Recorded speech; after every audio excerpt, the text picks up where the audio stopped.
Let's bring in Linda Bolton-Weiser. She's senior analyst with D.A. Davidson.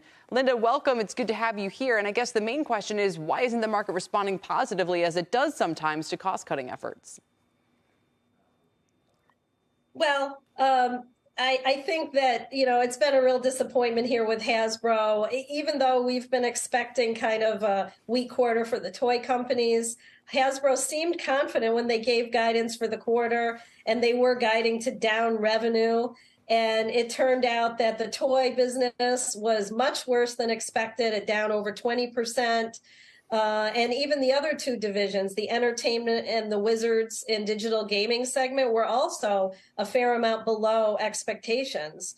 So it wasn't even just the toy business. It was across the board, and it does raise issues kind of with regard to their visibility on forecasting their own projections. In toys, how much of their problem and the industry's problem has to do with sort of working off inventory that was loaded up in 2022 early so that people avoided supply chain problems and avoided the problem of having too few products to sell?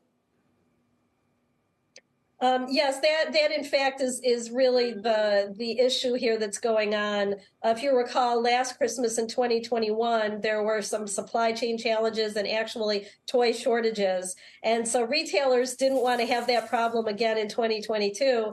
So they really bought quite heavily in early 2022. And then the consumer started to weaken up around the summer, June, July, and then retailers found themselves with excess inventory. So how long does it take for that process to work out? And obviously we can't know exactly what consumers are going to do and when they're going to come back and start spending again on toys, but how long will it take for the inventory issue to work off so that fresh orders start going to Hasbro and Mattel and others?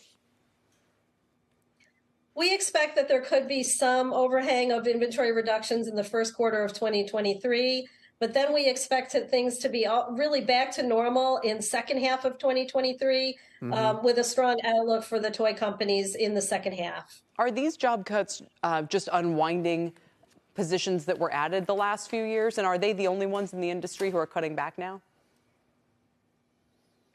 A lot of what's going on here at Hasbro is company specific. They're going through kind of some management changes, reorganization. They have some activist pressure on them right now. And they did announce there would be some actions taken a few months ago. And so they just gave the exact number. But Mattel did a bunch of headcount reduction and their own restructuring that started several years ago. And are they then so part of this is Hasbro specific, part of this is really the industry, like Tyler was saying, more broadly. But does this just unwind sort of growth that they've had, or this really kind of cuts from the existing, workforce? Well, I think that, Mattel and Hasbro both at some point in time here had the ability to just get leaner. So I think when the pressure is on you and when you have declining revenue for a few quarters in a row, that puts the pressure on. And so, they're doing this in terms of right-sizing their cost structure. Linda, thank you so much. We appreciate it. How many of these toys that are in the background here do you have in your house, This Kelly? was a picture from my house. It's a picture from your house. No, it's too organized. Many of these things I know are probably, especially the xylophones. She's probably got several of the xylophones. A lot of the Legos, too. All right. We appreciate it very much, everybody.